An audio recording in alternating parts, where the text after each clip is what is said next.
lecture relates to the case Metalclad versus Mexico. This case is significant because this is the first NAFTA Chapter 11 arbitration under ICSID additional facility where the claim of the Metalclad was upheld, and also this case is actually significant for the reason of Tribunal's approach to the facts and the application of NAFTA provisions.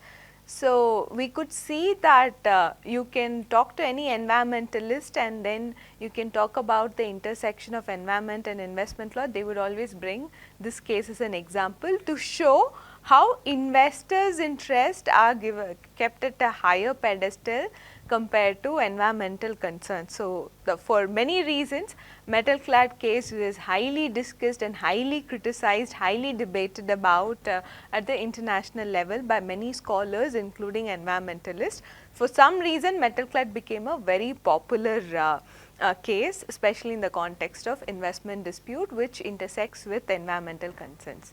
Okay, so technically this is the first case, first ICSID AF case under Chapter 11 arbitration where the claim was upheld. Before this, Azinan versus Mexico case was the very first case under ICSID additional facility in the context of Chapter 11 arbitration, but the claim was rejected there. So, what happened in this case? Metalclad is a US corporation and Metalclad held 100% shares of another company, ECO, and this company in turn held 100% shares of Iconsa. Iconsa was a Mexican corporation. So, Iconsa had purchased another Mexican corporation, Coterin, in order to build, develop and operate a hazardous waste transfer station and a landfill. So, this is how the investment structure goes into. So, why did then Metalclad was interested in acquiring Coterin? Because Coterin had acquired the permit to build and construct a hazardous transfer waste station and landfill already from the Mexican government in 1990s itself. Therefore, Metalclad entered into a 6 months option purchase of Coterin along with its permits. Then in 1993, March 1993, we can see Coterin had also gotten state land use permit for the purpose of the landfill and the waste transfer station. And then April 1993, Metalclad had also met with the governor of SLP, and in Metalclad's opinion, it believed that the governor was in support of its activities. At this particular point of time, Metalclad also commences the construction of the landfill. Now, what we see here is when Metalclad had already commenced the construction work of hazardous waste station and landfill in April 1994, the construction was going on. In between, SLP and the state director for the environment started opposing the project and even said to have commenced public campaign against the construction itself, against the project itself. Then in October 1994, please note that April 1994 the construction work starts. So, after April 1994, April, May, June, July, August, September, more than 6 months had passed.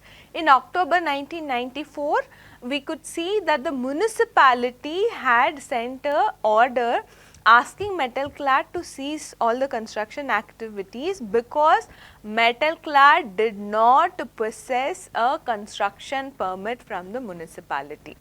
Right. So, then Metalclad had asked the federal officials because it had anyway had federal permits, right, which Coterin had already acquired.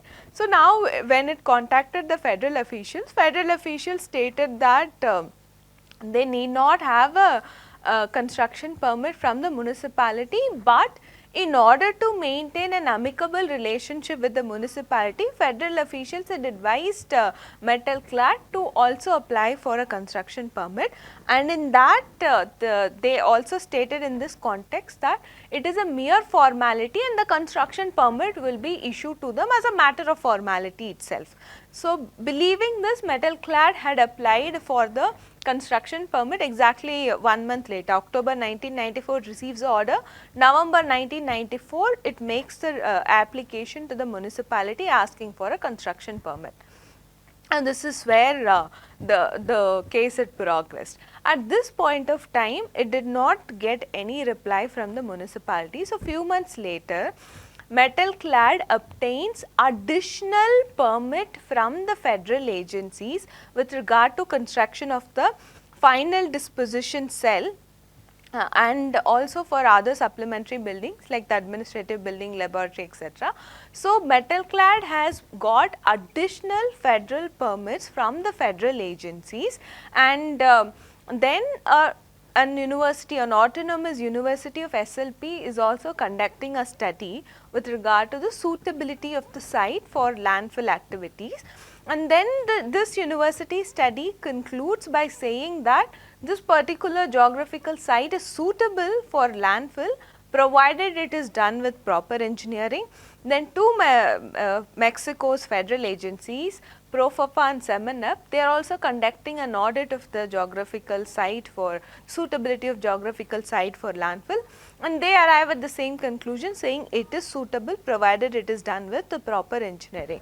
So, these are the events that happen after Metalclad had made an application to the municipality.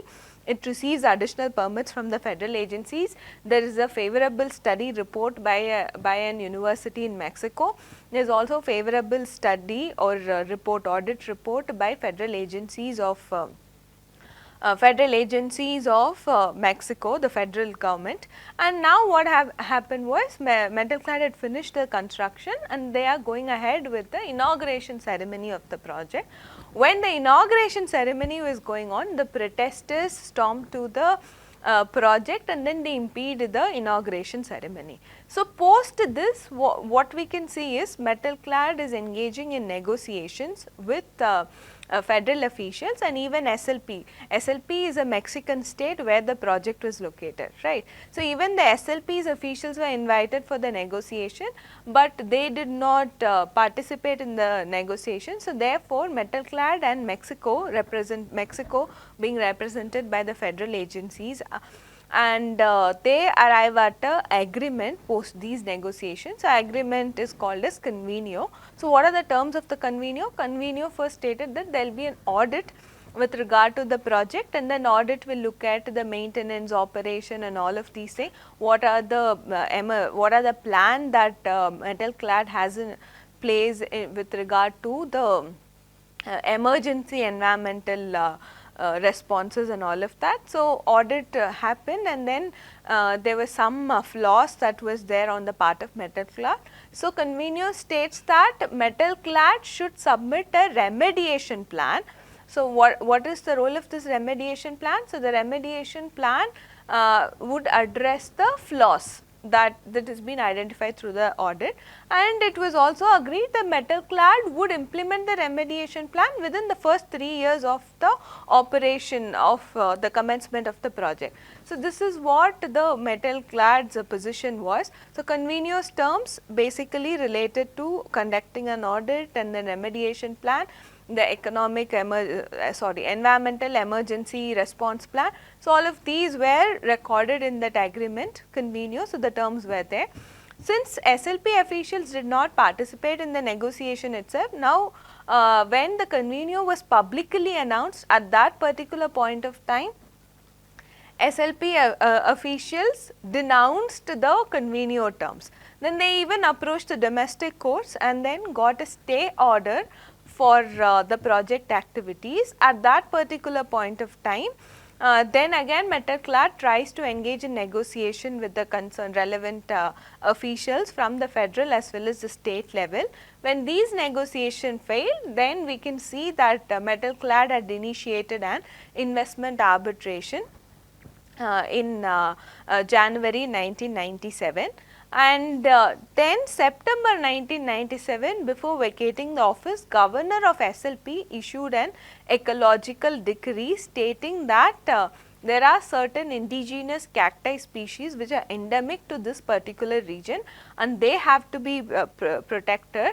So, the governor issued a ecological decree denoting certain geographical area to be considered as natural area, and no activity can take place in this particular natural area which is inconsistent with the management program that was mentioned in the ecological decree itself.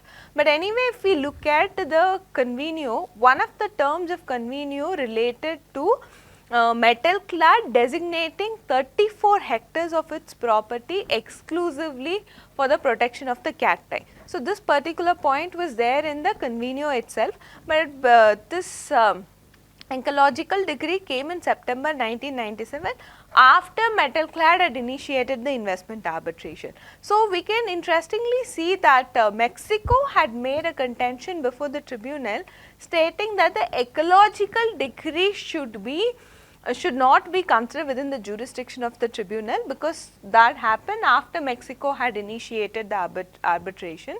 Why it is interesting? Because a host state should rely on environmental reason as a defense for the regulatory measures it has taken, right.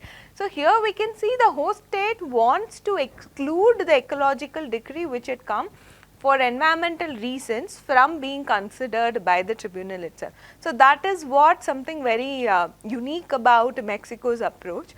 But in any case, Metalclad had challenged two things. One is denial of construction permit. So the construction permit was denied after 13 months. So the application was pending for 13 months. November 1994, the construction permit application was made by Metalclad, and in December 1995, 13 months later, after the protesters had impeded and convenio terms were being negotiated, at that particular point of time municipality comes out with a decision to deny the construction permit application, and the reason that they have cited was for reasons of impropriety. That was the only thing that was mentioned.